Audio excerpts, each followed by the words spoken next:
Hi, welcome to A Foreigner in the Philippines. Well, it's time for me to do another issue of my life in music, for those who actually were interested. This is back in the UK, so this is my life as a pro musician, which, as I explained, started when I was 15, when I went into the army. Supposed to be starting work as a haulage worker on haulage down the pit, as a coal miner, a collier in the Bradford pit, which I believe is now closed, just outside Manchester. Not too many pits are still open there because of the mess that they make, and so coal is not quite the industry that it used to be in the UK. But anyway, I went into the army, and much to my disappointment, I didn't play the trumpet because I was hoping to be the second man with the golden trumpet, Eddie Calvert. That didn't happen, but somebody said, well, you should play the trombone, that's a great instrument. And on that recommendation alone from another kid at a boys' school, I decided that I would say, well, in that case, if I can't be a trumpet player, I'll be a trombone player. And that one was granted. So I started playing trombone, and I eventually, of course, very soon after that, going home, I went round to the music shop, and I bought my own trombone, which was a Besson 403, made by a British company, and I bought that on finance, and I think it was £40, which is about, say, call it $65 or $70. So I went back very proudly with my own trombone, because it was impossible to use an army trombone because they were called pea shooters and were about I think that they were made in the Roman era. So you can imagine what kind of thing they were. So I went, and I really started to work, and I found that it actually was something that I enjoyed. Now, somebody said, oh, well, at least you did something, at least you found something worthwhile, like playing the trombone. You wouldn't think that that was worthwhile, but when I came out of the army, and I'm going to be going backwards and forwards on this, it's not chronologically perfect. When I came out of the army and I did a first summer season as a comedian and trombone player in a band called the Crackerjacks at Great Yarmouth, and we did all kinds of silly jokes, things like coming out and you'd have a bucket. Oh, this is so corny when I think about it.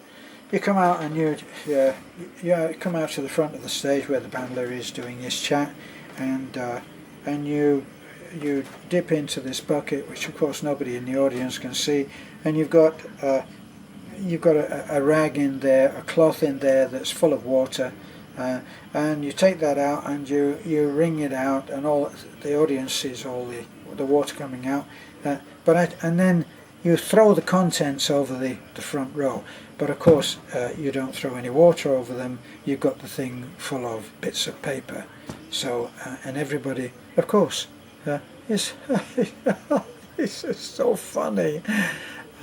Yes, well, it seemed to be funny at the time. But anyway, and we used to do little gags and come forward, and I remember when I first came out, I was so at loggerheads with the whole idea of the army. I'd just spent 8.5 years struggling, trying to stay sane, and well, I'm still trying to do that, aren't I? And I remember that it took a long time for me to drop the idea that I had to knock the service at every possible chance.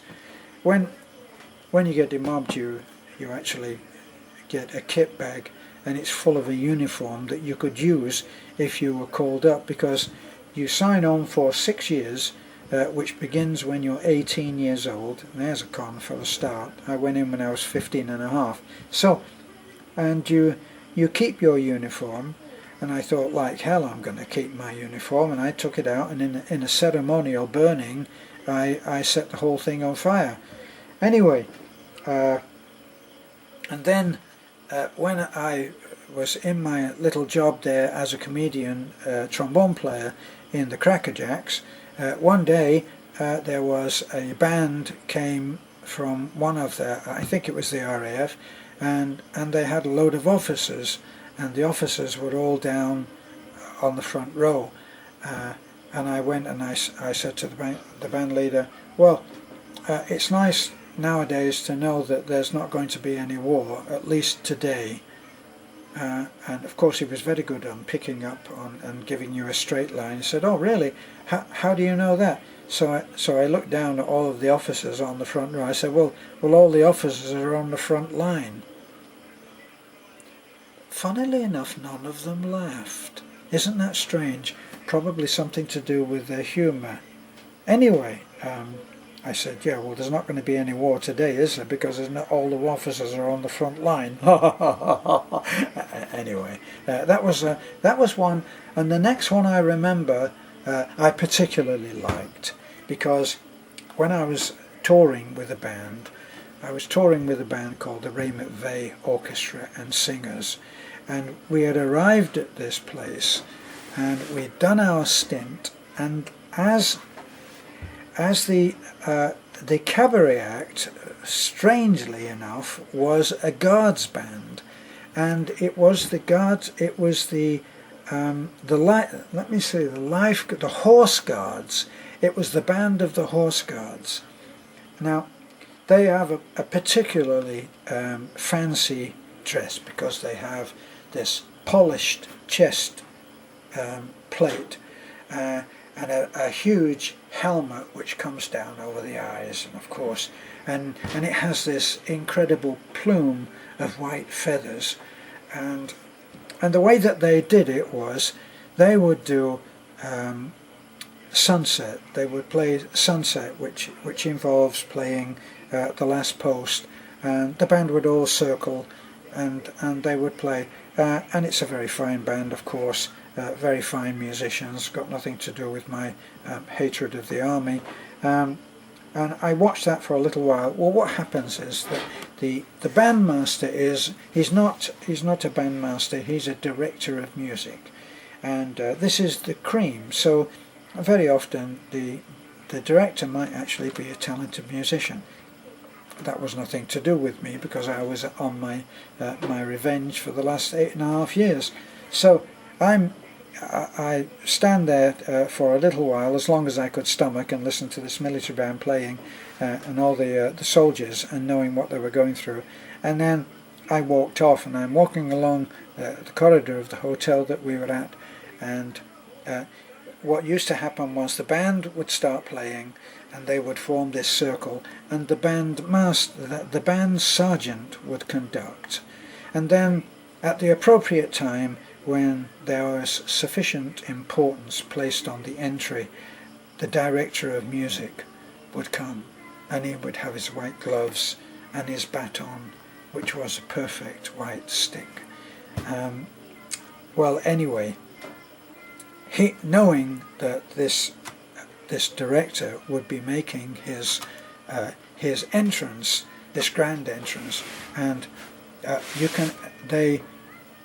because of the importance of themselves, and because of this magnificent uniform that they're wearing, which is pressed and cleaned and polished by somebody else, but they come along and it's $1 million look, and it's steeped in tradition and dripping with ego, and he's coming along and he's walking along straight as a rod, and he's walking along, and he's got all of this feeling of importance, and he's about to make his entrance before the audience. He is the director of the Horse Guards.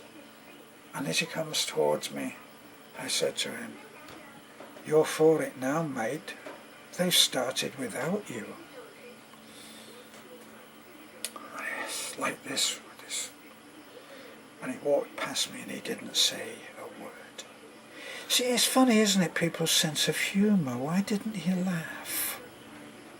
Well, anyway, that was one of my other revenges, my states of revenge, that I often used to get about the army. And of course, I still don't think much of the army, and I will tell you a few more tales about that. We were on parade one day, and it was bitterly cold, and this is the band of the REME, the Royal Electrical and Mechanical Engineers Staff Band. So I'd risen because I had the qualifications, and I'll go into why I was transferred from a line band into that later. But I remember that we were standing there, and one of the down sides of being in an army band is that very often somebody who is a far inferior player to you may be on the first chair, may be the solo trombone player. Well, this guy wasn't the solo, but he was a trombone player, and on a good day with the wind behind him, he could scream right up to being average. So he actually called himself after a famous trombone player, which was in itself a little bit sickening. But anyway, we were on parade, and we were playing to the parade that was going on. We're there to provide the marching music, and I took a rest, and I took my trombone from my mouth and put it on my shoulder. So to anybody looking, it looked as if I was still playing anyway. But this trombone player that is standing next to me, he has one stripe, which it makes him a lance corporal in the British Army. Is a lance corporal. Anyway, it's Lance Corporal. He looks over at me and he says, "Terry, play." So I looked over at him, and this is not a great player, not worthy of any great respect. Pardon my ego, okay. So I didn't take any notice. So the next thing he said was, "Flannery, play." I said, "Play." And I looked back at him and I said,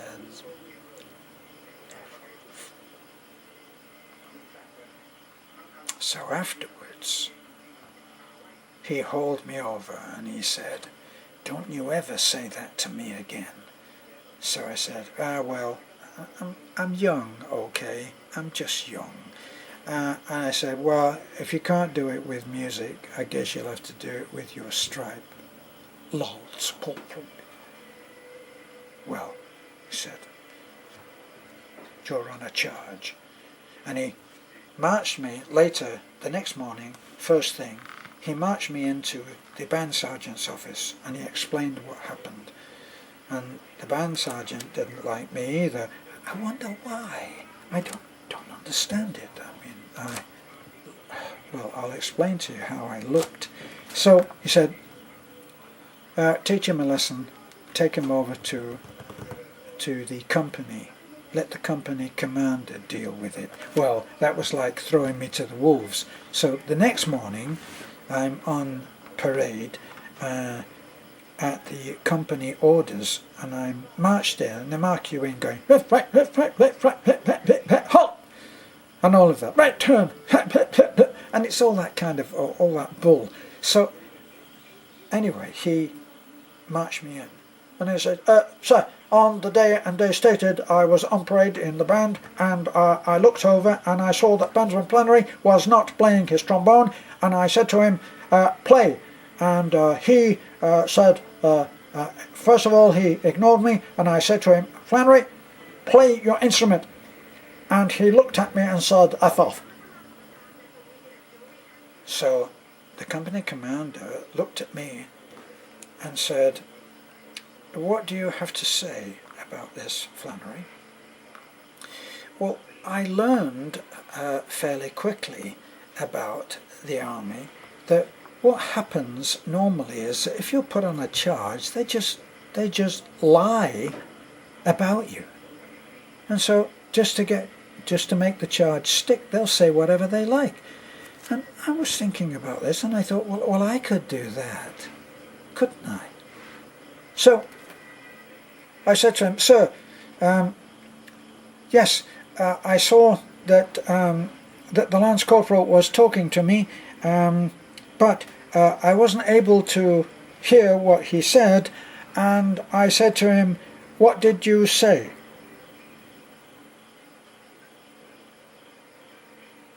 And there was 45 members of the band, and they were all playing very loud, and I couldn't hear what he was saying, sir."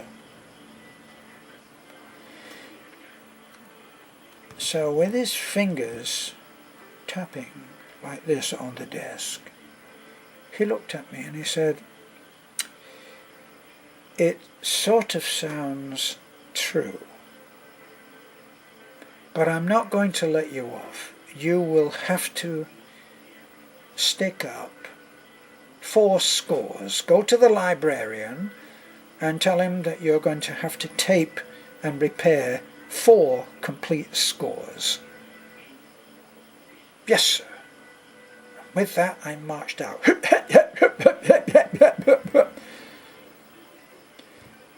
The Lance Corporal never spoke to me about that, and we never mentioned it again.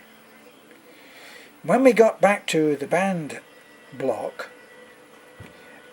I was taken in to talk to the man who ran the library, and he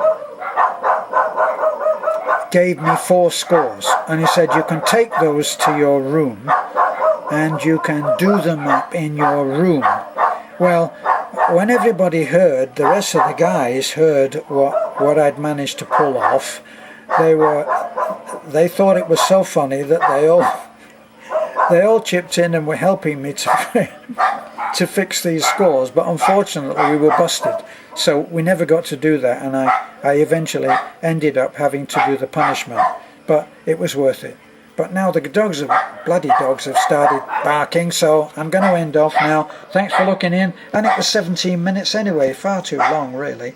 So that's another little jaunt through my music career in the UK. Thanks for looking in. This is A Foreigner in the Philippines. Bye for now.